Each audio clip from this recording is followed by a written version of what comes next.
Ahmadiyya movement is not Islam, although the movement claims to be the true Muslims, right? The slogan is that we are the true Muslims, and the rest of the Muslim community around the world, 2 billion odd Muslims, are not upon true Islam. The first thing is that he's a prophet of God. Right. This is outrightly untrue.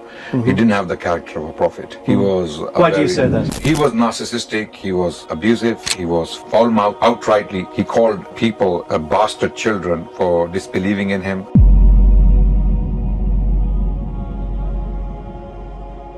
Mirza Ghulam Ahmad Qadiani claimed that Prophet Muhammad stated that there was a prophet in India who was black-skinned and his name was Kahin.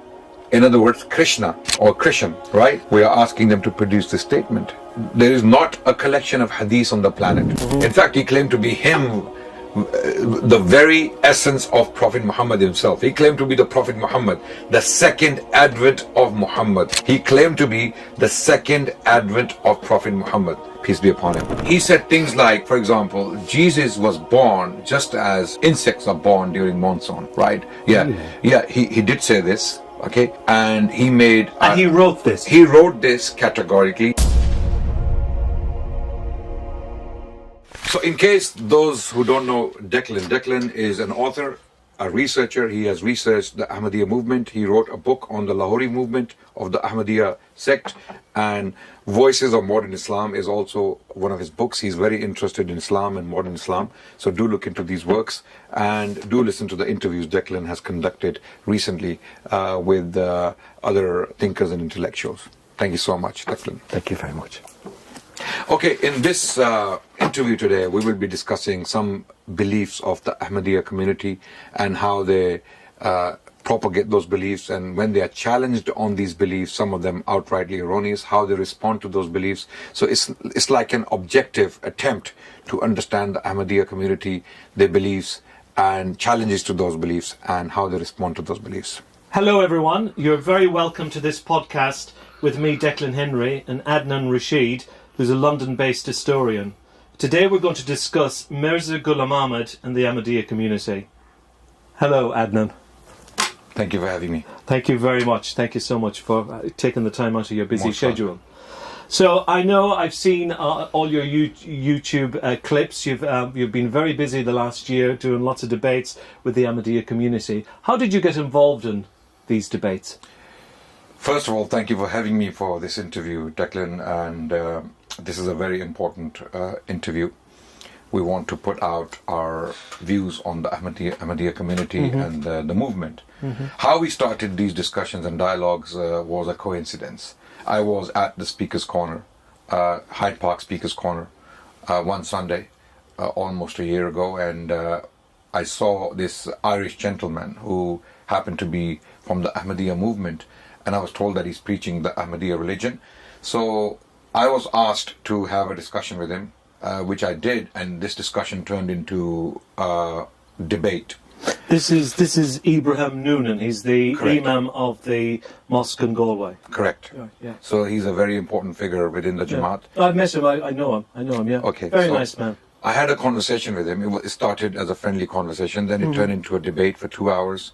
So we had a 2 hours debate, which went viral on social media. You know, this is the age of social media. It went on Twitter, TikTok, on Facebook, on YouTube. People started posting it, and before we know, it was a global phenomenon. For some reason, people were hungry for this content, in the English language in particular. And then we had a follow-up conversation for almost an hour, and that was also recorded, and it went out. So that started the process of this dialogue, debates, and exchanges, which continues to this day, after a year, nearly a year now. Yeah. But as a historian, did you know much about the Ahmadiyya community before you started these debates? I had basic knowledge that Mirza Ghulam Ahmad Qadiani was a claimant to prophethood, and I knew basic failed prophecies he had made. I had knowledge of that. I had knowledge of his abuse that he had used against people. So I raised these questions with Ibrahim Noonan, and we had very interesting conversations. Yeah. So from that first debate in Speaker's Corner, that stimulated your appetite to delve more into this? Absolutely. Yeah. And I had to, because for the next year, we would debate Ahmadis almost on weekly basis, right? So we had to read up on Mirza Ghulam and Qadiani more extensively. Then another individual came along, Muhammad Imtiaz. You might be aware of him. Yes, I am, yes. Yeah, he got in touch with me. He had already completed his master's degree on the Ahmadiyya movement. He had read extensively. He had pretty much read most of Mirza Ghulam Ahmad Qadiani's books. So I realized that he has very good knowledge of the movement. So we got him involved in our dialogues as well. And since then, he's been very busy as well. Yeah. So from the debates that I've seen, Adnan, you seem to have put across many interesting scholarly arguments. So what sort of a response have you actually got from the Ahmadiyya community themselves? We never get a straight answer.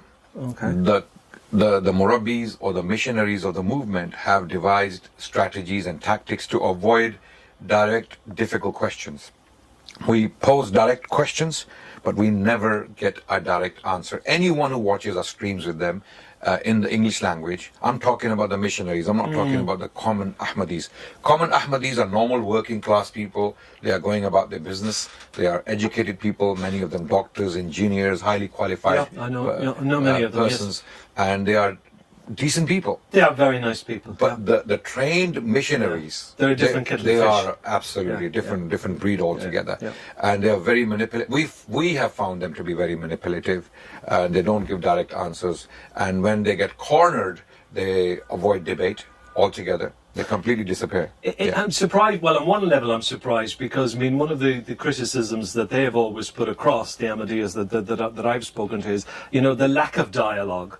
No, this is before you started and before the debates online have started. The lack of dialogue that they always said, Sunnis don't want to debate us, Sunnis don't want to talk to us. Well, this is the ideal opportunity now that there are so many debates and they're lively debates, they're incredibly interesting, and you are touching upon those questions that really need to be asked but also need to be answered. Absolutely. You see, Declan, social media phenomenon has changed the dynamics for the Ahmadiyya movement.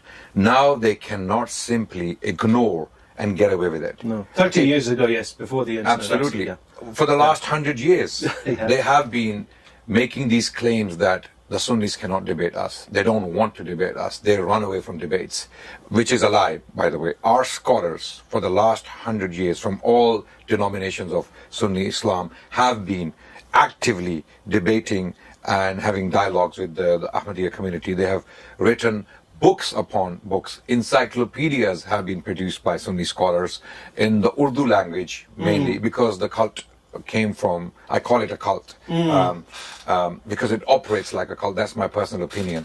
Okay, it was born in India, then flourished in Pakistan later on, and this is why the Indian subcontinent scholars feel more responsibility towards producing works on this particular movement, and they have done so.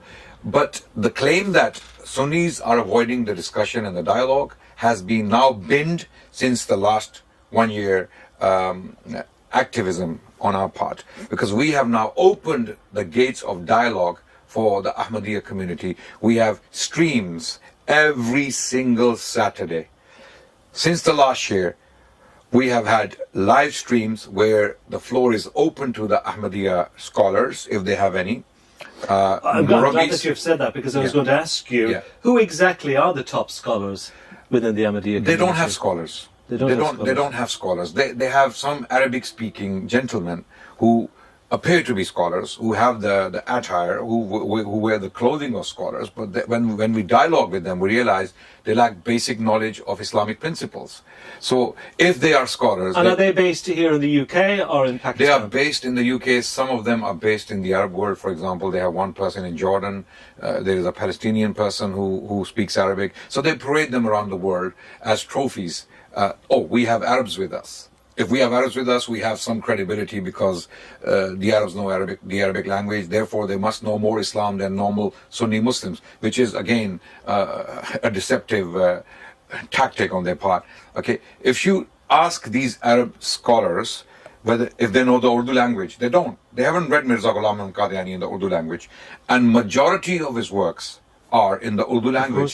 So how can you claim to be a scholar on your own movement when you don't know the basic language? It's like me claiming to be a scholar of Islam and I don't know the Arabic language. Would you take me seriously? No, that would be difficult. Yes. That would be difficult. It's like someone who claims to be a scholar of Christianity and doesn't know Koine Greek and doesn't know Latin, or a Jewish rabbi claims to be a rabbi and doesn't know the Hebrew language. So this is why we are yet to find a scholarly person among the Ahmadiyya movement.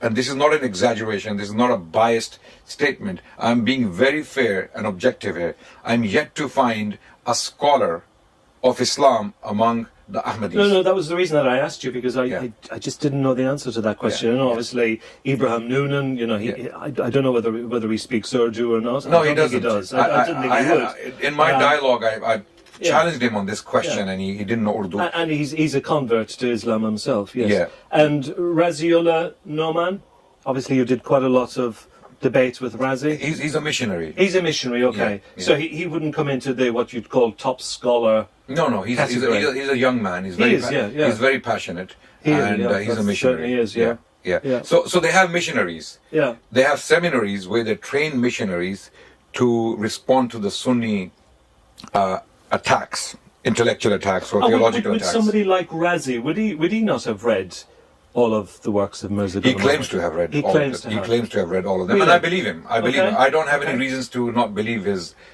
claim. Now, you've read some of them yourself, because obviously you're fluent in Urdu and you're a highly literate man. From the debate, we can see that you're ferociously intelligent.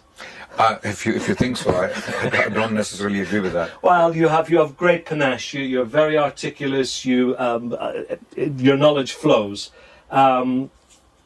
But one of the things that I see that you're continuously accused of is not being able to differentiate between what's metaphorical and literal in the writings of Mirza Ghulam. Is that not a little bit insulting to you? It is. It's insulting my intelligence. It's insulting. I thought it would. My credentials, which is not a problem. I don't mind.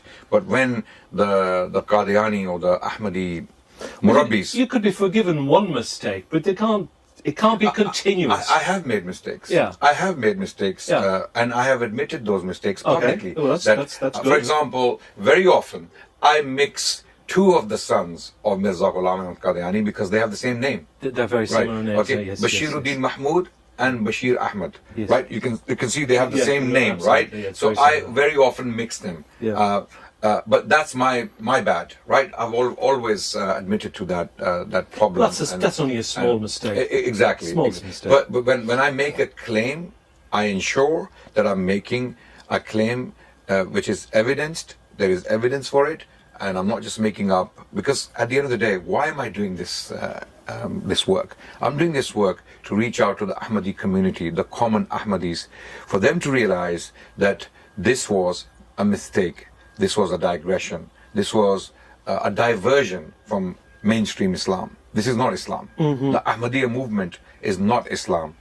Although the movement claims to be the true Muslims, right? The slogan is that we are the true Muslims, and the rest of the Muslim community around the world, 2 billion odd Muslims, are not upon true Islam. Okay? In fact, we can show from the books of Mirza Ghulam Ahmad Qadiani and his son Basheer Mahmud, where they made blanket excommunication of the entire Muslim community. When I say the entire Muslim community, I mean from Morocco to Indonesia. All Muslims are effectively disbelievers because they have rejected a true prophet of God, which makes perfect sense. Yeah. If there is a true prophet of God and if you reject him, you are disbelieving in that prophet, and therefore you're a disbeliever to the followers of that prophet. So effectively, Mirza Ghulam al-Qadiani and his son made takfir. We use the word takfir for excommunication. They made takfir of the entire Muslim ummah. Muslim I've read that. Yes. When I was researching the Lahori book. They deny it today. They say, no, we don't actually believe you are disbelievers in the true sense of the word, but you are disbelievers in a lesser sense. Basically, you are not true Muslims. You reject the Messiah, the promised Messiah. You reject a true prophet of God, Mirza Ghulam al-Qadiani, to them. Therefore, you are not true believers. But we know this is dissimulation. We know this is dissimulation. This is hiding their true beliefs. Because recently I had a dialogue online, it's on my channel, where I posed this question directly to the Murabbis, including Raziullah Nauman, and they made it clear that we consider you to be disbelievers. You are disbelievers. So that was a contradiction. Yes. I mean, the Jamaat, official Jamaat position is that, no, you are not true Muslims. We don't call you disbelievers in the true sense of the word. But the Murabbis, the missionaries, when they were cornered, they actually came out with it and they said, yes, we do consider you to be disbelievers, just like the Lahori movement. It's a bit just confusing, isn't it? It is. I mean, not only us, even the Lahori movement. Am I a believer? Am I a believer? Yeah. But they declare the Lahori movement, the mainstream Qadiani caliphate based in London, this particular movement declares the Lahori movement to be a disbelieving movement. There is another group called Sach Pras group. They are also disbelievers. There's a Jamba group, which is also basically a bunch of disbelievers. So they make blanket excommunication of all people who do not agree with them.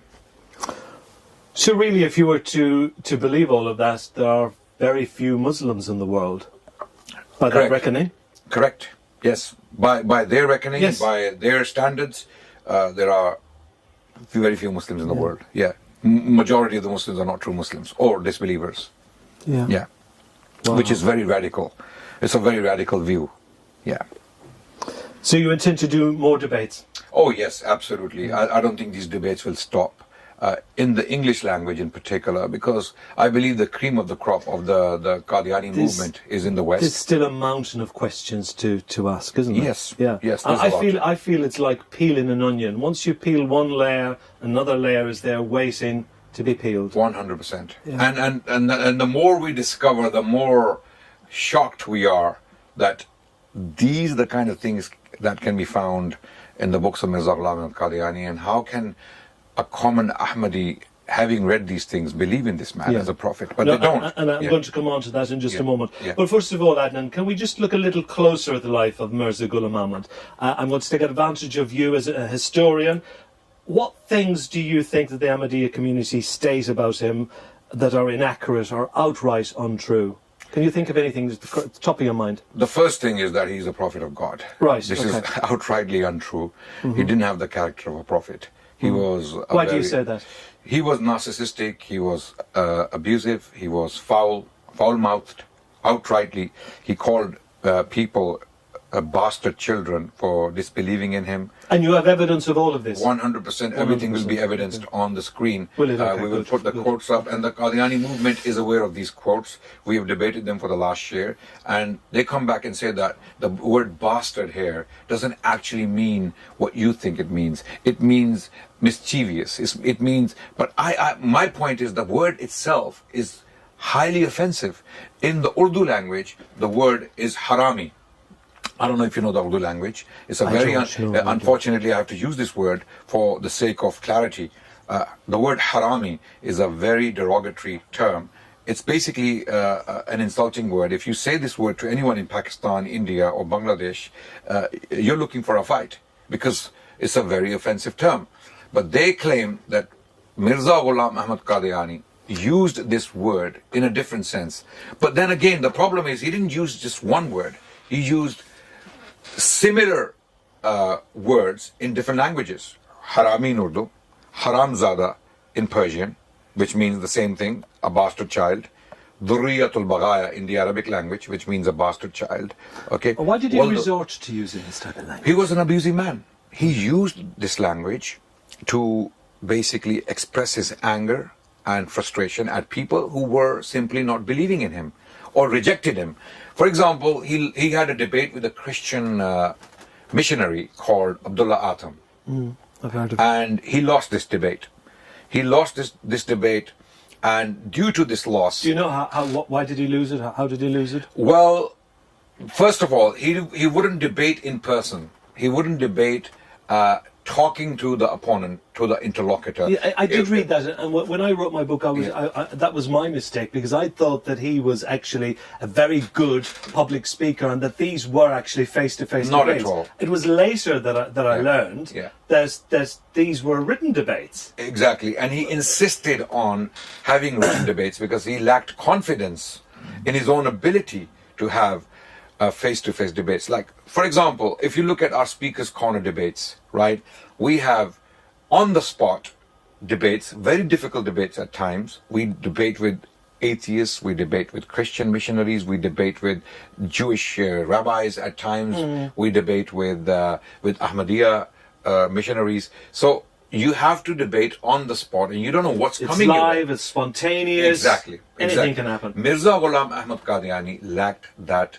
acumen, and he himself actually wrote that it is not for a transvestite to have manly debates like men in public. He wrote himself, and for some reason he indicts himself by making this statement.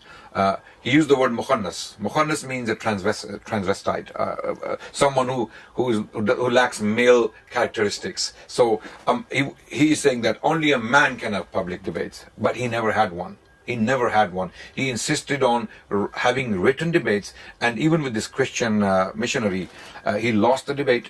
And am I correct in saying that he only ever had one debate with this gentleman? Correct. Yeah, correct. Okay. And he lost the debate. Yes. How we know that is because he lost his own followers. People who were with him when the debate started left him and became Christians. Okay, and when he was questioned by his own followers about this loss, he came up with something very strange, and an outright lie, for that matter. He claimed that this is not something new. Prophets always lose followers due to such events. For example, he gives an example, and which is a lie, and he attributes this example to a very famous Muslim author called Ibn Kathir, who lived in the 14th century CE, who wrote one of the greatest commentaries on the Quran. He attributes this lie to him, stating that Ibn Kathir wrote that at when the Treaty of Hudaybiyah took place between the Prophet and his tribe Quraysh, because they didn't allow him to enter Mecca that year. He said when the Prophet was not allowed to enter Mecca in that year, many of his truthful followers, I'm using the exact words, many of his truthful followers left him. They left Islam, which is an outright lie. What sort of numbers are we talking about here? He said many. Many, okay. He said many, and we cannot find trace of one. We cannot find any trace of any follower leaving Islam at that point. No, we cannot find one. Okay, but he said many. The point is, he said many, more than one. Okay, right? But that statement is not to be found in Ibn Kathir. He mentioned Ibn Kathir by name, and this he said to his son-in-law, who was a Nawab, who was a prince.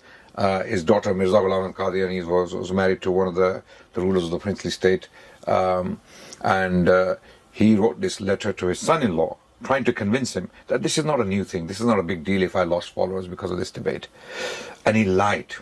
And we asked the Jamaat, the missionaries, can you produce that reference?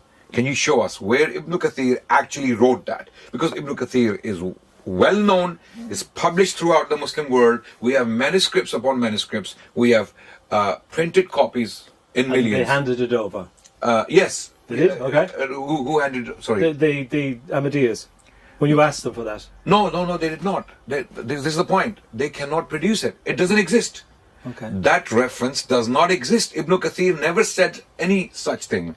It doesn't exist. So therefore, how many times did you ask them for that evidence? Almost every time we ask them, and they don't have an answer. They simply don't have an answer. They play games. They try to explain it away. Oh no, this might have happened. That might have happened. He didn't actually mean his. But who does he mean?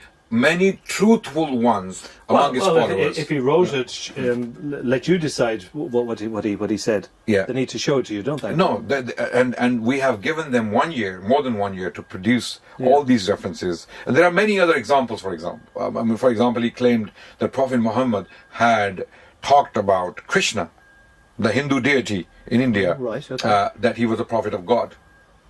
Mirza Ghulam Ahmad Qadiani claimed that Prophet Muhammad stated that there was a prophet in India who was black-skinned and his name was Kahin. In other words, Krishna or Christian, right? We are asking them to produce this statement. There is not a collection of hadiths on the planet where we have documented or recorded Prophet's tradition and his sayings. We cannot find any report that shows us that. Another claim Mirza Ghulam Ahmad Qadiani made about the Prophet of Islam was that when there's a plague, you leave the town. Mirza, in his review of religion, there is a source called Review of Religion.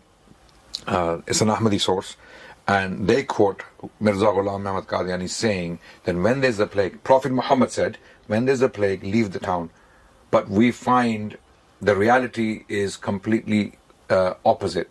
We find the Prophet Muhammad saying in an authentic report that is reported from him that when there is a plague, do not leave your towns, and if you are outside of the town, do not come into the town. Well, that makes perfect sense, Absolutely. doesn't it? Otherwise, Absolutely. You don't want to spread the plague. Exactly. So the Prophet Muhammad categorically stated that when there is a plague, do not leave the town. Mirza Ghulam Ahmad Qadiani attributed the exact opposite of that. What was his rationale for giving that advice? To appease the British government at the time, because there was a plague in India, and the government wanted people to leave the towns to go to certain settlements to stay in. And he made up this report to appease the government, to basically convince his followers that you can leave the town and go to another place to settle there. And he did that for the British government. Wow. To support the government policy at the time in the Punjab region, right? So this is why Mirza Ghulam Ahmad Qadiani came up with this hadith. We have been asking them for the last year, where is this report? Where did the Prophet actually say, when there's a plague, leave the town? Just like Mirza Ghulam Ahmad Qadiani attributed this report to the Prophet of Islam. What we find is to the contrary. The Prophet said, do not leave the town, or if you are outside, do not go into the town. Well, that makes such common sense, isn't it? And there are, Declan, there are tons of other examples that we can give, but we do not have time for No, I appreciate every that. single example. You've given me a few today, and I expected a few. But there would be literally hundreds of them. I haven't counted, but there are tons upon tons of examples where he attributed information to the Prophet of Islam, and we cannot find that information in our books or in the books of hadith. Another report he attributed to the Prophet is that the worst scholars will be from the 14th century, or the 14th century scholars will basically disown the Messiah, they'll disbelieve in the Messiah. We're asking them to produce the report. Where's the report? If you're using a claim against the Muslims, the larger body of the Muslim community, you have to substantiate your claims. Where did the Prophet say that the 14th century scholars will disown the Messiah when he comes? It's not to be found. I'm surprised at that, because one of the things that I find with the Ahmadiyya community, and particularly even looking with some of these debates, they're very hot on evidence, and they like people to give them evidence, but you're saying today, you're turning the tables, you're saying that you're asking them for various pieces of evidence, and they're not producing them. You see, what they do is, one of the tactics they have mastered is the fallacy of whataboutism. Okay, when you ask them about Mirza Ghulam al-Qadiani and his shenanigans or his controversial statements in his books, they present 10 different books to you from the wide ranging literature of Islam or the Sunni Muslims, for example. And we have colorful literature. Our scholars in the last 1,400 years have produced hundreds of thousands of volumes on philosophy, poetry, mysticism, Sufism, and commentaries on the Quran, commentaries on the Hadith of the Prophet, and books on history. What they do is they will pick up statements that are outrightly erroneous from the literature of Sunni Muslims, or maybe some Sufi mystics, for example, who are describing their mystical experiences and their spiritual, experiments, who are describing and these things are personal. They're not binding upon the Muslim community. They will present those things to defend Mirza Ghulam and Qadiani. That look at these shenanigans. Oh, you think there are shenanigans in Mirza's books? There are mistakes, there are errors, there are outright absurdities in his books. So you think that's used as deflection? 100%. This is a tactic they have used for far too long, and now we are telling them, look, if you are Muslims, you claim to be Muslims, then the Quran must be your place to go. To substantiate any belief you hold, you must go to the Quran. If Mirza Ghulam Ahmad Qadiani makes a statement, you must be able to substantiate that statement from the Quran or from the teachings of the Prophet Muhammad, because he claimed to be one of his followers, right? In fact, he claimed to be him, the very essence of Prophet Muhammad himself. He claimed to be the Prophet Muhammad, the second advent of Muhammad. He claimed to be the second advent of Prophet Muhammad, peace be upon him. So he claimed many things, by the way. This is another topic we can discuss later on. What was he? What was he? What was Mirza Ghulam Qadiani? Well, it seems to me he was a lot of things. He was a lot of things. Yeah. He claimed to be Prophet Muhammad, the second advent. Yeah. He came up with a belief. I'd hold on for that just a moment, because Yeah. I'm going to come on to the Prophet Yeah. Muhammad in just a moment. But as a Christian, one of the things that I did want to ask you, and obviously I think it's mentioned in one of your debates, he's alleged to have said really some highly insulting and derogatory things about Jesus and Mother Mary. Can you give me some examples of these? And I know there's in one of your debates you were limited because you said he used very vile and very foul language, and I'm not asking you to use any of that here today. But can you roughly, as a Christian, and obviously I think there's 2.4 billion Christians in the world. Any Christian I ask about Mirza Ghulam Ahmad, they will have never heard of him. Yes. I don't think he's made any impact on the Christian world, even though he claimed to be the promised Messiah for all humanity. Very few have heard about him. Well, he came to defeat the cross. Yes. That's the claim he made, and that's the claim he used from the tradition of the Prophet, because he claimed to be the second coming of Jesus too. Did he think that was licensed to actually say really derogatory things about Jesus? He actually did say a lot of derogatory and insulting things about Jesus Christ.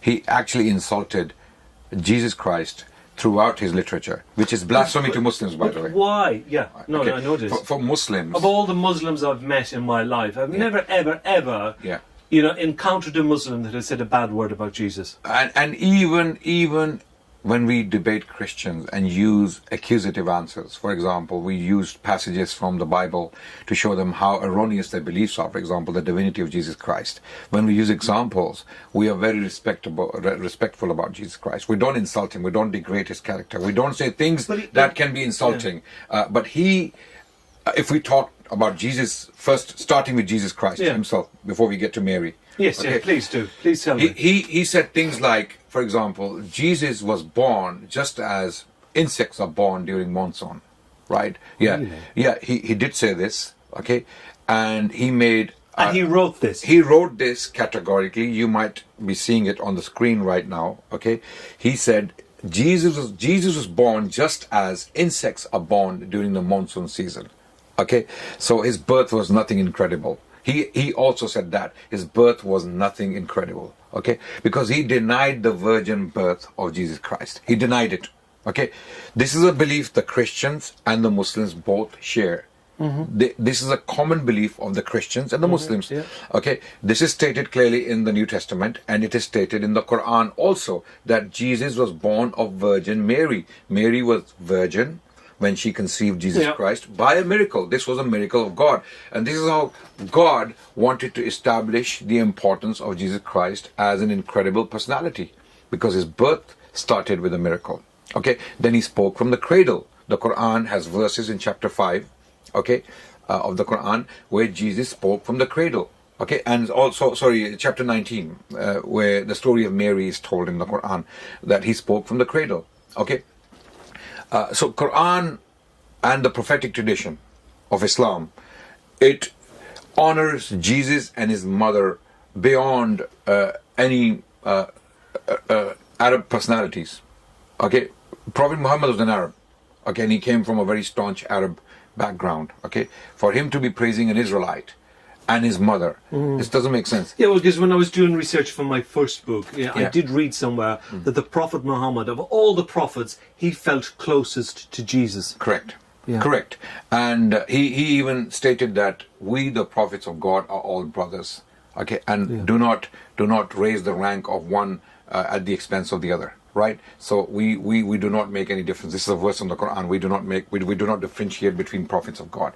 Mirza Ghulam Qadiani, on the other hand, he stated, like I mentioned earlier, that Jesus was born just as insects are born during the monsoon. Okay, without any biological wonders happening necessarily. That's what he stated. Number two. Why would he have said something like that? He wanted to deny the virgin birth of Jesus Christ. He was a naturalist. Okay, he was a naturalist, and he didn't believe in the supernatural. Okay, and why he was a naturalist is also a very interesting topic.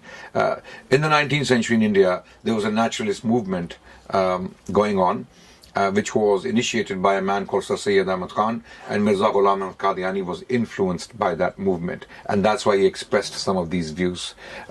But why he insulted Jesus in this way was because he claimed to be the second coming of Jesus Christ.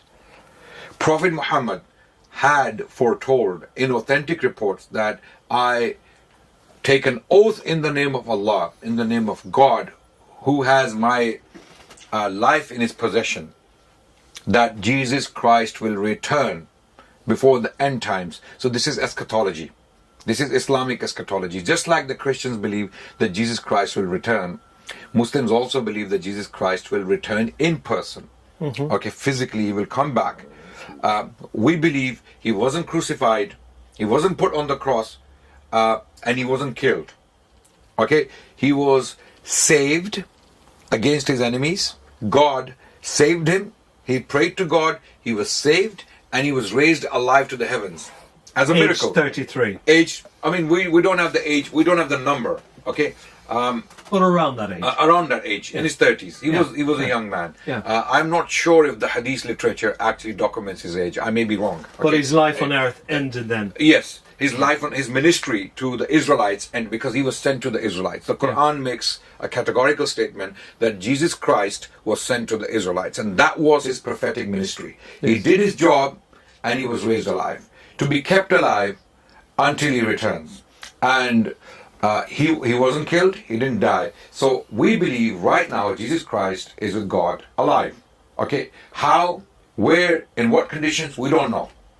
God is perfectly capable of keeping him in a comfortable position wherever he wants to keep him, right? And he will be sent back to do a specific job, which is to basically break the cross. Literally, break the cross means he will challenge Christians and show them the true belief which he preached himself when he was on earth.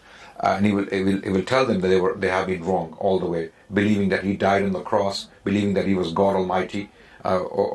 He was one of the persons from the Trinity. He will come back to do that. Okay, and then he will kill swine. Okay, and he will basically lift jizya. Basically, this will be the final showdown. This is Armageddon, basically, right? And he will kill Antichrist, Dajjal. We know him as Dajjal, the Antichrist, who will come near the end of times, and he will be a great trial for humanity, and Jesus Christ will specifically come back to kill him. Okay, this is why he's coming back, not as a prophet to the Israelites again, because he had already done his prophetic capacity. Mirza Ghulam al-Qadiani claimed to be that second coming, and in order to do that, he had to kill Jesus Christ. First, Mirza Ghulam al-Qadiani claimed that Jesus was crucified. He was actually put on the cross, nailed to the cross, and survived. Yeah. That's one thing. Second thing, he mentioned that after he survived, he traveled towards India, and he died in Kashmir and got buried in Kashmir in Srinagar. Aged 120. Okay. Yeah, exactly.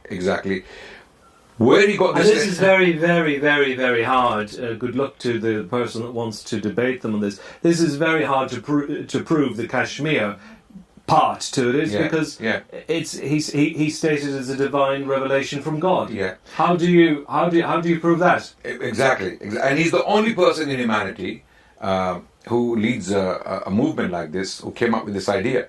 Okay, and on top of that, I'm glad that you mentioned that point, because I was going to ask you that. Anybody else has tried to rearrange? so there was a Jewish journalist who had written this theory before Mirza claimed this incredible thing about Jesus Christ and his life. And for some reason, he also claimed that Jesus had come to India and died in India. And Mirza Ghulam Qadiani took that idea, possibly from him. But there is this precedent, the only precedent we can find of this theory in human history.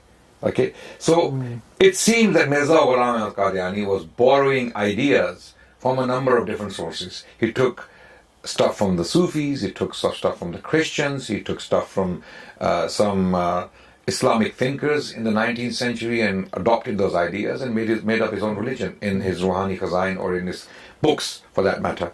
Okay. But did he, going back to Jesus, do you think that he saw some weakness in Jesus? Yes, he did. He had to find a weakness in Jesus. Why? Because, look, it is but natural for people to demand miracles, because the first coming of Jesus Christ was packed with miracles, incredible events. Jesus, did amazing, wonderful miracles in the New Testament, according to the New Testament, and the Quran. The Quran attributes some very powerful miracles to Jesus Christ. For example, he made birds of clay and blew life into them with the permission of God. Right? He basically healed blind and lepers. Okay. By the permission of God. He did all these miracles according to the New Testament and the Quran. So people naturally demanded miracles from Mirza Ghulam Ahmad Qadiani. Okay, you are the second coming of Jesus Christ. You are the promised Messiah, as foretold by Prophet Muhammad, peace be upon him. Now that Jesus Christ has died and buried in Kashmir, you are that second coming. Can you show us miracles? And how did he respond? Well, those miracles that you attribute to Jesus Christ were not actually miracles. That was mesmerism. That was mesmerism. And again, I'm not making these claims just because I like to make these claims. The evidence is on the screen. You can see where he categorically stated that these miracles of Jesus Christ were amle tirb. He called it amle tirb, basically in the English language, mesmerism. This was not basically miracles. These were tricks that Jesus performed, and people thought these were miracles. So Jesus was a trickster. Wow. Okay. And this is what Mirza Ghulam Qadiani, to get away from performing miracles or to actually substantiate the spiritual power of his ministry. Let's undermine Jesus in every way possible. 100%. That was the idea. The idea was to undermine Jesus Christ, to inflate his own character, so that people actually believe his claim to be the second coming of Jesus Christ. This is why he's called the promised Messiah. Which promised Messiah is the question. Jesus Christ. By the way, the term promised Messiah is not an Islamic term. It's actually a Jewish term that he used to claim for himself. Okay, in Islam, we simply have this concept, the second coming of Jesus. We have this concept, the second coming of Jesus. We don't call him the promised Messiah. Okay, Masih Maw'ud, the term they use for Mirza Ghulam Qadiani, is not even an Islamic term. It's not used in the literature of Islam anywhere, right? Masih Maw'ud, or the promised Messiah, it's a Jewish term that Mirza Ghulam Qadiani decided to use for himself. And he meant Jesus Christ, the second coming of Jesus Christ. So that's why he had to belittle Jesus Christ, deny his miracles, okay, kill him on the cross, put him on the cross and kill him in Kashmir. And amazingly, this is something you have to know. His magnus opum, as they say, okay, magnum opus, okay, the work he produced and he was proud of, called Barahin-e-Ahmadiyya. His 5-volume. It's 5 volumes, which are supposed to be 50 volumes. He had promised to produce 50 volumes of this book, or 50 parts of this book, and he took money from the Muslims to publish that book. The book was never completed, it was never produced, and the money was never returned, although the Jamaat claims that the money was returned. And amazingly, Declan, he wrote categorically, the book is complete. I have written the entire book. It has powerful 300 arguments in favor of Islam. It has powerful 300 arguments in favor of Islam. The book is complete. I have already finished the book. In 1879, this claim was made. Okay. Now I need money to publish the book. Can you, the Muslims, give me money so that I can publish the book? We did an entire stream on this, by the way. It's on our channel. And then the book was never produced. He was given money, tens of thousands of rupees. Muslims from all over India sent him money to produce the book, because by this time he hasn't claimed to be anything like a prophet of God or the promised Messiah. He's still in the early stages of his claims and ministry. So his reality is not actually known to people. People think he's a prolific author who is going to produce this great work to defend the beliefs of Islam and the arguments of Islam. So he has promised to produce this book, which is already written, right? And then the money is received in tens of thousands of rupees, which is a lot of money in the Indian subcontinent. Did they expect it to be in 50 parts? Yes, right. Exactly. Why were the people sending money? Because they want to see these 300 arguments in favor of Islam. So, but he says he got the 300 arguments into 5 volumes. No, he didn't say that. He never claimed the book. He claimed the only difference between 50 and 5 is a 0. That's what he said. and again, I'm not making this up. Right. This is all there. It's all recorded. It was a clever answer. Yeah, it was a very clever answer. To get away, to keep the money and to get... So, his ministry started with a fraud, with deception, with daylight robbery. What he did produce. He produced only 5 parts. This was one of the questions I was going to ask you. Yes. Was it really highly intellectual No, stuff? it wasn't. Unfortunately, it was borrowed information, and all the good stuff he had written in this book was borrowed from other sources, Islamic sources. It was all borrowed and plagiarized. Okay, so the credit doesn't actually go to Mirza Ghulam al-Qadiani himself, but to those authors who had written this information before him. So whatever good stuff he has written in this book, and there is good stuff in the book, he has written it having borrowed from other sources before him, right? But whatever stuff that came from his own mind is basically is below, decent level or substandard. It's substandard stuff, okay? And the Jamaat claims to be, Jamaat claims for him to be the king of the pen, okay? Sultanul Karim or Sultanul Qalam, I don't know. Yeah. Or the king of the words. I want to ask you a little bit about his works in just a moment. But just to finish. But I want to come back to Jesus. I was going to ask you about Jesus and about why did he attack Mother Mary? Okay, we're going to come back to Mary. But let me give you some other examples what he actually called Jesus Christ. Okay. He called him a drunkard. He did, yes. So that's in one of your. He called him a drunkard, and this was his personal belief. The Jamaat comes back and claims, no, this was accusative answer. He was using biblical text to get back at the Christians. And we claim... Well, where does it say in the New Testament that Jesus was a drunkard? Exactly. Where does it say that he was drinking? I found that extraordinary, that they think that the New Testament is anti-Jesus, so that it would contain these references that would be highly derogatory to Jesus. Absolutely. But this was the New Testament is pro-Jesus. Exactly. It wants to present Jesus as some divine being. Well, you're not going to find it in the New Testament. Exactly. You're not going to find derogatory things in the New Testament. Exactly. And this was his personal belief, his personal conviction that Jesus was a drunkard and he had relationships with prostitutes, and the Jamaat gets very disturbed by these... Is that twisting something about Mary Magdalene? Yes, it is. Mm-hmm. It is. And he also wrote that what was wrong with him, that he was getting his head massaged by a prostitute who had bought that oil from her earnings, her illegitimate, earnings. So he said these things in very, very strong words. Okay, and he claimed to have written this stuff as accusative answer, but then he broke his own principles. He put down a principle in his writings that you cannot use such vulgar and evil language for a beloved of God or a prophet of God, even in accusative answer. You cannot use such language, but he did himself. He broke his own principle that he put down in his works, that you cannot use such language even when you feel like throwing back at your opponents and throw something like, something disturbing as this. back at them. You cannot do it because we love Jesus Christ. That's what he claimed. But then he contradicts himself directly, using terms like this. He also claimed that Jesus Christ, because of his birth, abnormal birth, whatever it was, okay, he lacked male organs. He lacked male organs. Yes. This is what he wrote. These are the details that are not known to the common Ahmadi. They don't know these things that he actually wrote about this Jesus Christ.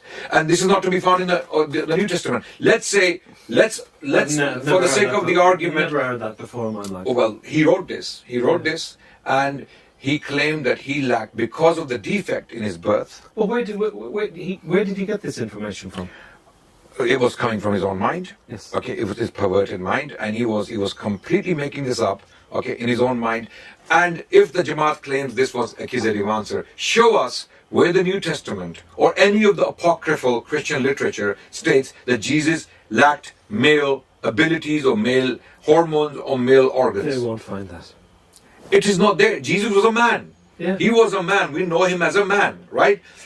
So these are the kind of insulting things he wrote about Jesus Christ, that he was a drunkard, he was a man of loose character. The reason why God did not call him Husur in the Quran, yes, like he did with John the Baptist, he did not call him Husur in the Quran because Jesus had these accusations against him. So he's now trying to use the Quran to justify these accusations. If this is accusative answer against the Christians, why is he referencing the Quran, using the example of John the Baptist as someone who's mentioned as a pure person, someone who's faultless, for example, and not Jesus Christ? So he's actually using the Quran to justify his beliefs. So these are very disturbing things he wrote about Jesus Christ. To give you some examples, there is a lot more, Declan. There's a lot. Our scholars, Sunni scholars, okay, have written books on this topic alone. His insults on Jesus Christ in the Urdu language. I'm glad that you said that the ordinary Ahmadiyya doesn't know this, because I know one particular Ahmadi who said to me, Declan, do you really believe that we would follow somebody? Do you believe that we believe that Mirza Ghulam Ahmad was the promised Messiah and follow him if he said these horrible things? I genuinely there are two options. That they don't know. They don't know. There are two options. Either they do know, like the missionaries do, and they basically hide it and don't want to face it. Because the missionaries do 7 years training or something like that. So they would have to read in full every word that Mirza Ghulam Ahmad. They are taught about these problems. They have to be, because they can't complete a sentence without mentioning his name. Exactly. And they are taught about these problems and how to respond to them. So their training is not about making them scholars of Islam. Their training is about how to defend the cult against attacks. It's very deceitful. Yes, 100%. And this is why you don't see scholars among them. They don't produce scholars. And the reason is, Declan, if they produce scholars, well, you have to be constantly on your guard, haven't you? Exactly. But look, why do they discourage scholarship? Why do they discourage scholarship? Because they know once their own Murabbi start to learn the Arabic language and they indulge deep into the literature of Islam, they will realize how substandard the writings of Mirza Ghulam and Qadiani were. If they started to look into Al-Ghazali, let's say, or Ibn Taymiyyah, or works of Ibn Hajar, and big names, who have Fakhruddin al-Razi, for example, right? These great scholars of Islam, intellectuals and philosophers and thinkers, if these Ahmadi Murabbis or Qadiani Murabbis, if they were to read this literature, they would immediately realize that Mirza Ghulam and Qadiani was a charlatan, he was just an imposter, and he was a very substandard writer. So coming back to Jesus Christ again, so that we don't go off the track, this is a very interesting topic. So these are some of the things he said about Jesus Christ, that outrightly insulting him, denying his miracles, and insulting him in this language. And he even claimed that Jesus, to defend himself, when he abused people in harsh language, using the term bastard child against his opponents. For example, those people who said that he lost the debate against Abdullah Atom, he said, if you think that, then you're a bastard child. Mm-hmm. You are a bastard child. He wasn't a good loser. Yeah, exactly. He wasn't a good loser. But then when people said, how can you use this language, man? What is wrong with you? How can you use this language and claim to be a prophet? He said, well, Jesus used this language. Jesus used this language against the Pharisees and the Sadducees, so he called them bastard children, but Jesus didn't. He called them the adulterous generation, as if we take the New Testament narrative to be accurate. He called them, according to the New Testament, adulterous generation. That's not quite calling them bastard children, right? He would be calling his own people bastard children if this is what he believed. But Jesus never used this language, okay? His language was so harsh and so abusive that today, when we start to talk about it in front of the Qadianis, they simply don't have the patience to listen to it. And by the sounds of things, it just wasn't one or two words, it was several passages. Declan, people have made alphabetical dictionaries of his abusive language. I can show you. This is what I need to read. Okay. Yeah, I will show you an alphabetical dictionary of his abuse that runs into pages. When you're doing research like this, Adnan, you get a little piece here, a little piece there. Yeah. All the evidence should really be mapped out. Absolutely. Yeah. And you see, the evidence is so much that his 80-odd volumes, or 80-odd books in 22 volumes published as Ruhani Khazain, it is filled with all these things I have mentioned. Okay, so you can do a PhD on Mirza Ghulam Qadiani on one aspect alone, his abuse. You can do a PhD on that, and I'm not making this up. Okay. I will show you the alphabetical dictionary that some of our activists have created of his abuse, starting from Alif, Ba, Ta, Tha, Urdu alphabets. And the abuse that he has used. I would really like to see that. Just to finish off this point, Mary. Tell me about Mary. Why did he attack Mary? It's one thing attacking Jesus. In order to cast light on the miraculous birth of Jesus Christ, he had to attack Mary. He had to cast doubts on her character. So he stated many things that are extra biblical. So this claim that Mirza Ghulam Ahmad Qadiani was using these ideas or claims to get back at the Christians, or this was accusative answer, doesn't make sense. You know why? Because a lot of the stuff he used against Mary is not biblical, and it's not even extra biblical because we cannot find it anywhere else. For example, he claimed that I read in the books of a Fazil Yahudi, to use the exact term, right? I read in the books or in the works of a Fazil, a learned Jew, who wrote the story about Mary marrying Joseph against the law of Moses. So he accused Mary of living in an illegitimate relationship with Joseph the carpenter. Mm-hmm. So basically, the story goes, which he tells in his works, borrowing from an unknown Jewish source that we cannot find. We have failed to find it. The Qadiani Jamaat cannot produce it. It's been 100 years. They haven't produced that source. They don't know where Mirza got this information from. He claimed that a Fazil Jew, a learned Jew, wrote this. And no one knows who this learned Jew was and where that book is or where that source is. And the story he tells is, and I'm going to summarize it, that Mary, when she got pregnant, when she was pregnant, obviously questions were raised about her character. To avoid embarrassment, her elders took her to an old man called Joseph the carpenter. So they got her married to Joseph the carpenter against the law of Moses. So Mirza Ghulam Ahmad Qadiani uses three terms here to describe this phenomenon: against the Torah, against the law of Moses, and against the Sharia of Allah. Three terms interchangeably. So this was against the Torah, this was against the Mosaic law, and this is against the law of Allah, the law of God. Mm-hmm. So in other words, Mary was forced by her elders into an illegitimate or prohibited relationship, which amounts to adultery, right? Which amounts to adultery. Mm. Clearly, if you're not married and your marriage is not valid, legally speaking, you are living with a man you're not married to.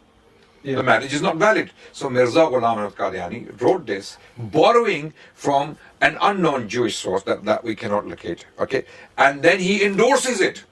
He endorses the story. He states that this story is valid.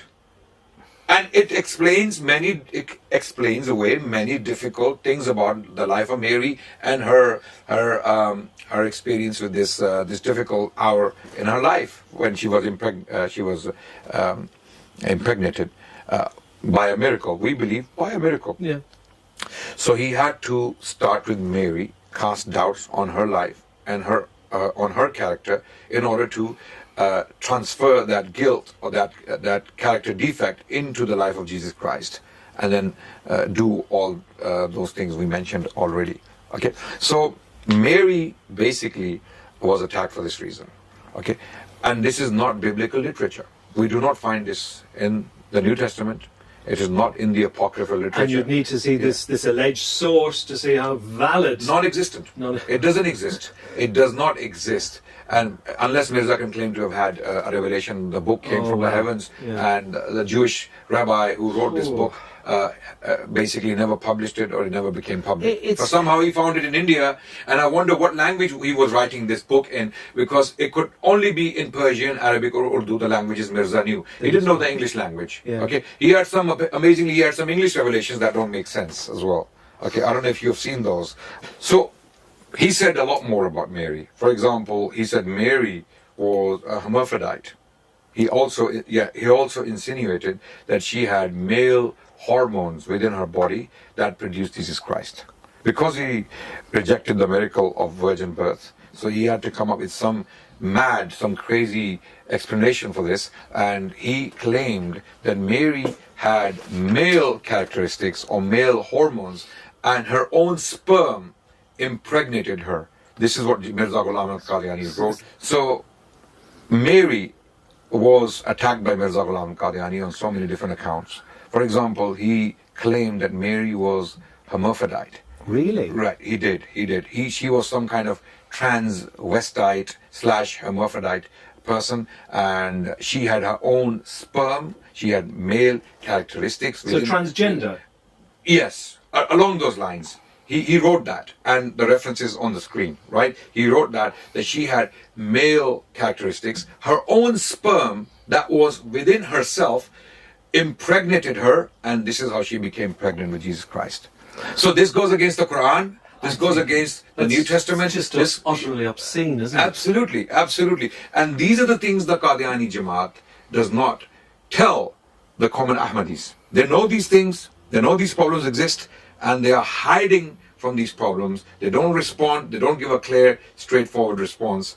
And they try to play games like, again, whataboutism. What about this person? What about that person? Instead of defending Mirza Ghulam al-Qadiani, who was supposed to be a prophet of God, who claimed that Mary was such a person, and categorically states that there was sperm inside her that impregnated her, and this is how she was impregnated. Then we asked them, on a stream, can you produce an example from the entire history of humanity or a scientific journal where you can show us someone who is transgender or hermaphrodite, or someone who is like a transvestite, someone like that, got pregnant by themselves and gave birth to a child, and they started to, again, there is no such example. Wow. They couldn't produce it. They will do this, they will divert your attention, they will digress from the topic, they will go into another question altogether. But when we ask them specifically to produce an evidence for anyone in human history or a scientific journal that this is even possible, they cannot. So Mirza Ghulam Qadiani stated something so absurd that it's just not insulting, but outrightly absurd, scientifically speaking. On top of that, I'm just shocked. I'm actually quite shocked by that last bit. Yes, I've never ever heard anything. Well, this is there. It is there. We have discussed it extensively on our streams. I mean, again, if you handed them a book with all of this, yeah. We have to. I think we have to so that say, well, you've got to accept this man as your promised Messiah. Yeah. Who came for humanity. Yes, who came for all humanity. Yeah. It doesn't even stop there. I mean, he insulted all other religions. I mean, even Hindus. He called, there was a group of Hindus called the Arya Samaj. He insulted their women because of a tradition they had called Niyog. Basically in this tradition, when Hindu women could not be impregnated by their husbands, they could choose to have relations with other men by choice, so that they can get pregnant, right? Which is of course not acceptable to most people in the world, right? But this is a tradition they had. But he, using this tradition, he accused the entire community, in particular women, to be prostitutes. He said the women of Arya Samaj are prostitutes. He used this blanket term to describe the women of the entire group called Arya Samaj. In his poetry, he wrote some vulgar poetry on this as well. And again, Declan, the list of absurdities and abuse is so long that we simply do not have the time to address all those things in a short interview like this. But coming back to Mary, again, very quickly, I want to say a few last... do please, because there's two questions that I really do want to ask you before we end this interview. Okay, so Mary, basically, apart from this, he also claimed that she was partly to blame for the accusation against her. An accusation God defends her against in the Quran. Okay, she was accused of unchastity, right? This is very clear in the Jewish literature.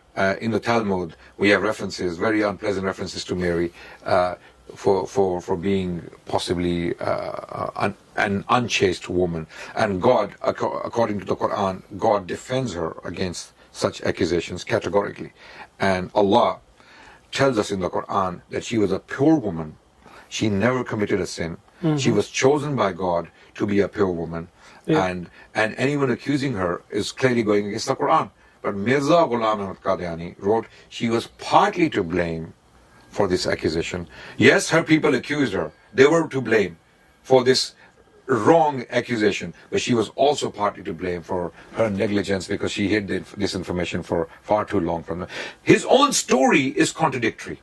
His own narrative on Mary alone, put aside Jesus Christ, put aside other people, on Mary alone, his own narrative is highly contradictory and problematic. And the list goes on and on and on. His insults are outright blasphemous, outright insulting and disgusting. And how do you think that people like me, how would you help people like me get to the truth? Because, you know, he wrote all these books, he wrote these 84 books. I've been led to believe that less than 50% of his writings have actually been translated into English. Now, I find it quite extraordinary because the Ahmadiyya community, they have their own publishing house, is Islam International Publications. It's a well-established company. They've published the Quran, let's say, for example, in 75 languages. So, you know, they do disseminate, large volumes of work in different languages. But why in English, the universal language? Why not publish all his works in English? And they have the means to translate. 100%. They had the means almost 100 years ago.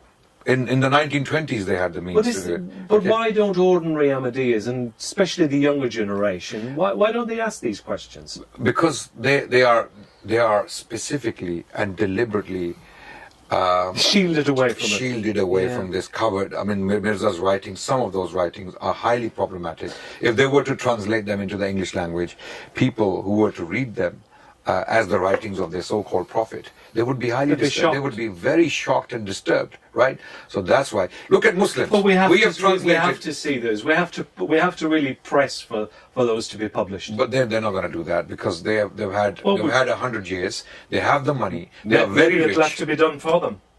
Possibly, yes. So if someone wants to do that, it would be a great service to the whole world, for that matter, so that people know what the teachings of this person are, so that the Ahmadis themselves can realize that they have made a mistake. Not their ancestors who didn't know better, who were illiterate peasants. I was going to ask you that, that in years ago, in Mirza Ghulam Ahmad's lifetime, what was the literacy rate of Urdu? Very low. Was it very low? Very low. So who was he writing for? He was writing for the literati, mainly.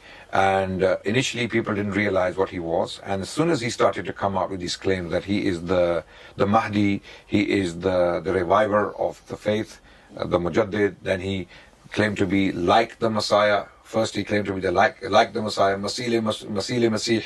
Then he claimed to be Masih Ma'ud, the promised Messiah. And then finally he ended up claiming to be a prophet in 1902, right? Just 6 years before he died.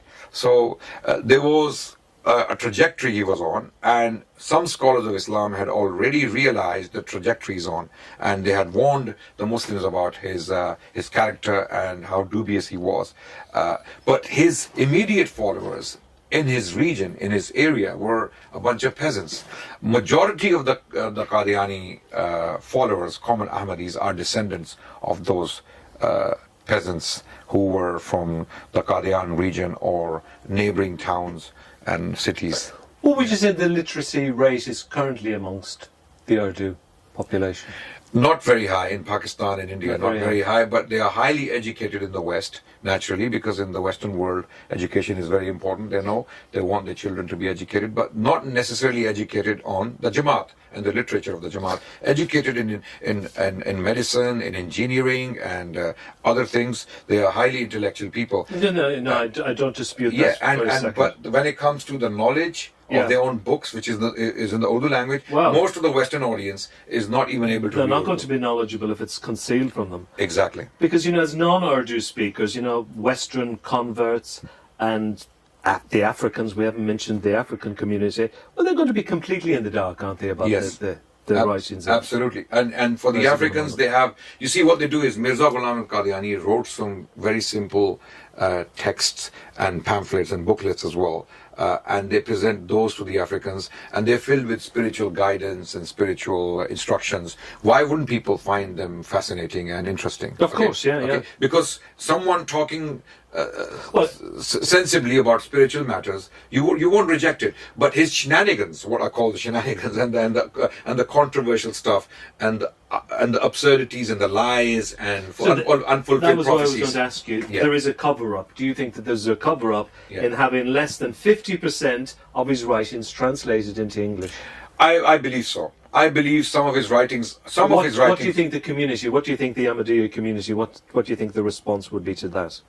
Their response would be no. There's no cover up, but clearly there is, because you've had 100 years. You have the money. You have the publishing houses. You're printing Qur'ans. You have translated his works. Muhammad, you're claiming he's the promised Messiah for all humanity. English is the universal language. I want to read all his works. Yes. I want to devour them, every single word. And why wouldn't you do it? Yeah. Why wouldn't you do it? This is why it's not available to me. And this is why the majority of their Jamaat is ignorant of Mirza's own writings. And look at the Muslims. We have produced the literature of Islam, all the major works in the English language. We have Sahih al-Bukhari, the prophetic tradition, entirely translated into the English language multiple times. We have Sahih Muslim, entirely in English. We have other 6 books of hadith also in English and Urdu and other languages, right? Why wouldn't you do that with Mirza's books? Why, if he's a prophet of God, and you want his works to be out in public, and you want people to find that guidance and benefit from it, and believe in him, I find it extraordinary. Then translate all his works. Why wouldn't they do it? I know that we're going to run out of time, and I'll have to come back a second day, because there's just so many more questions that I'm not going to get through. But one last point I would like to address, which please do, and then I'll about his prophecies. So-called prophecies. Oh, yes. If you feel you have time for that, I was going to ask very quickly, we can mention. I was going to ask you, because this really only came to my attention after I had completed the book on the Lahori Ahmadiyya movement, because I went through his revelations, and I tried my best to put it into an interesting narrative. I did struggle, and the Lahoris struggled as well to get me sources in English about his revelations. That was a bit of a struggle, that part of the research. But one of the stories that wasn't given to me, and I have since learned that it's very controversial. And that's the story of Miss Baigum. Yeah, Muhammadi Baigum. Yeah, a very famous case. Well, could you, if you've got time, because there might be summarize, there might be many people that have never heard this. We have done extensive streams. Okay. We have done extensive streams on this topic alone. Anyone who wants to see the details, go to my YouTube channel, Adnan Rashid, and check out our streams. But why is this particular? Yeah, this particular. Revelation. Prophecy was very interesting for many reasons. First of all, Mirza wanted to marry this young man when he was already quite old, well into his 50s, right? And he wanted to get married to this young woman. How old was she? She was a young 11 or 12. She was a distant, from my research, she was a distant relative. That's right. Her father was a distant relative. Yes, and she was more closely related to his son's wife, Mirza Ghulam Qadiani's son's wife. And her father came to Mirza for some help and support in some land dispute. And Mirza, in return, asked for him to give his daughter in marriage to him. And then he made up a prophecy that God has already prophesied that this marriage will take place. And how old was Mirza Ghulam Ahmad? In his 50s. He was already in his 50s. So from my research, I believe he got married for a second time. Yeah. I think he was 49. Okay. He was 49. Yeah. Because he got married, first marriage was... With Sultan Jahan Begum, right? Yeah. Yeah. This is his second wife who gave him most of his children. Yes. Yeah. Right. Yeah. They had 10 children. Yeah. She was from Delhi. She was from Delhi. Well, right? when I said that 10 children, I do believe that 5 died at birth or in early collectively, yes. Yeah. Yes. This is a separate issue. With Muhammadi Begum, he wanted to marry her by hook or by crook. First of all, he expressed this desire, which was refused outrightly, flatly. But he was already married at this time. He was already married. He was already married. He was in his 50s already. And having children with his wife. Yeah. And he was extremely ill. He had many illnesses, including diabetes and melancholy and other conditions. He himself describes. He would go to toilet 100 times a day, according to his own confession. Yes, 100 times a day. And he wrote about this. He wrote about this, and he even claimed this to be a miracle.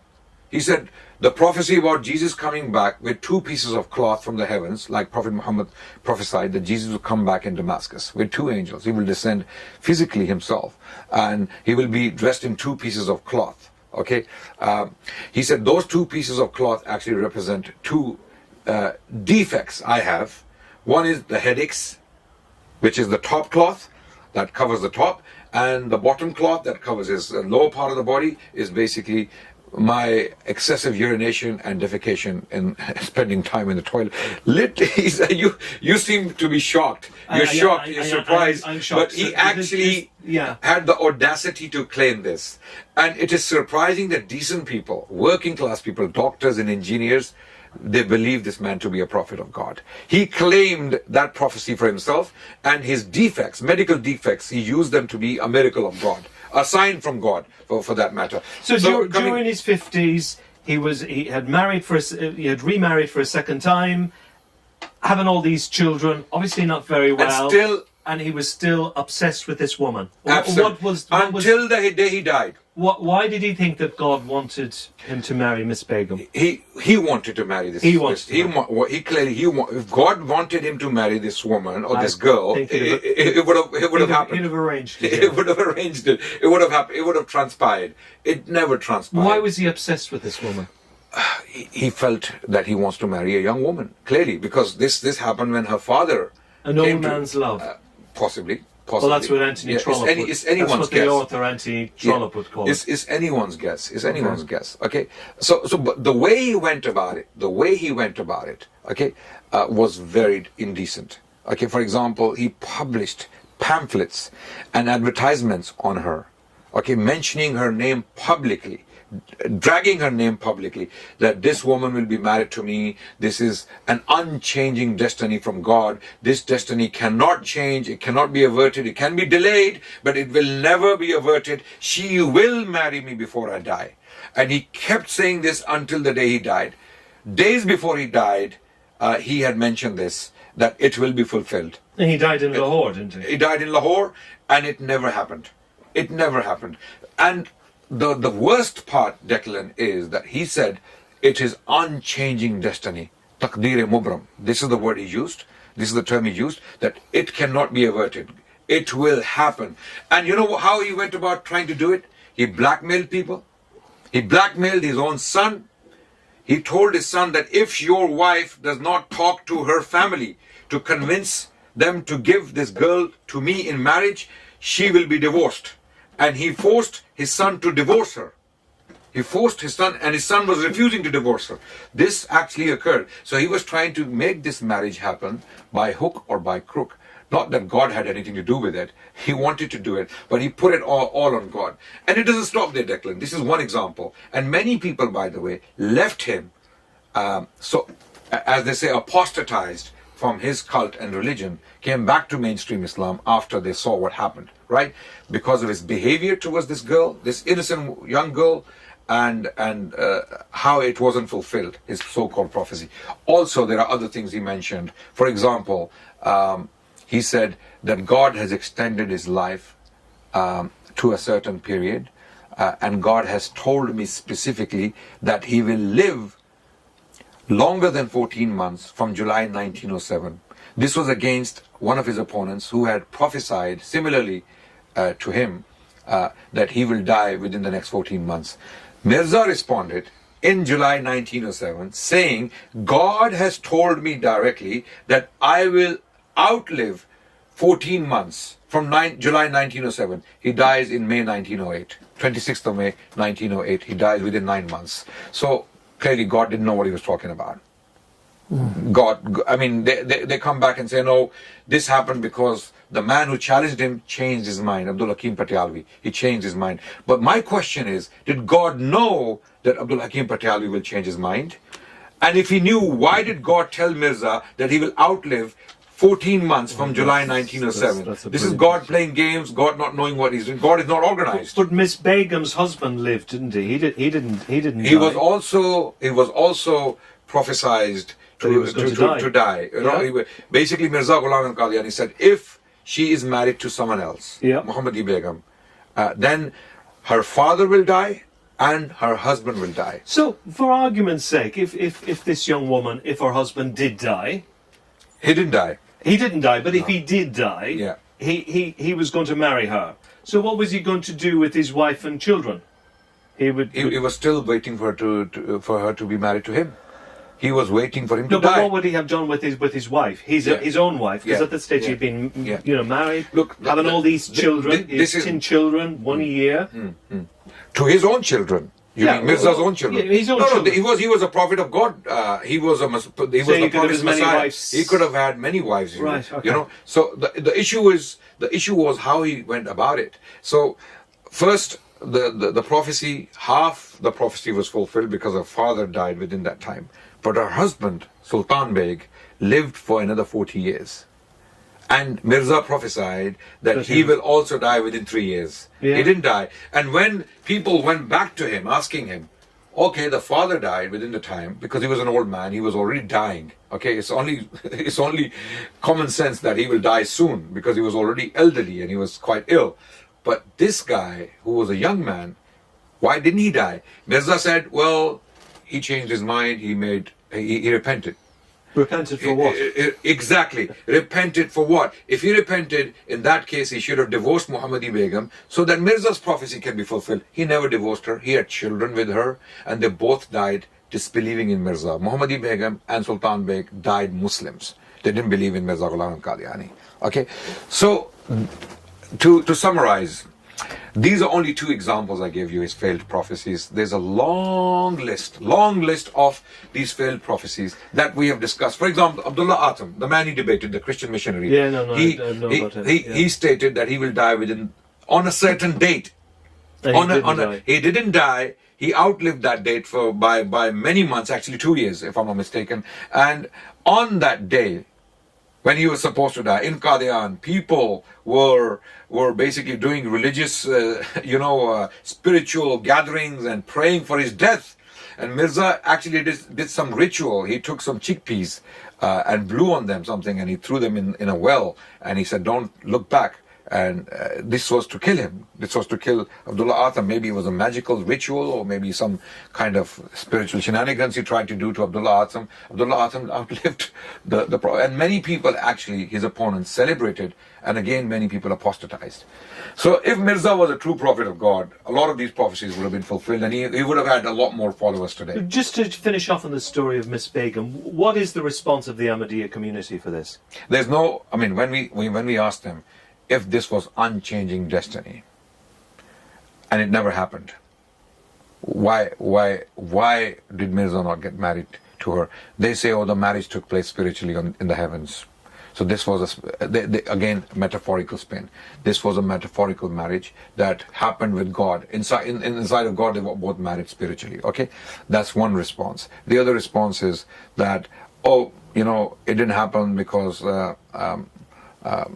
God changed his mind. Simply, God changed his mind.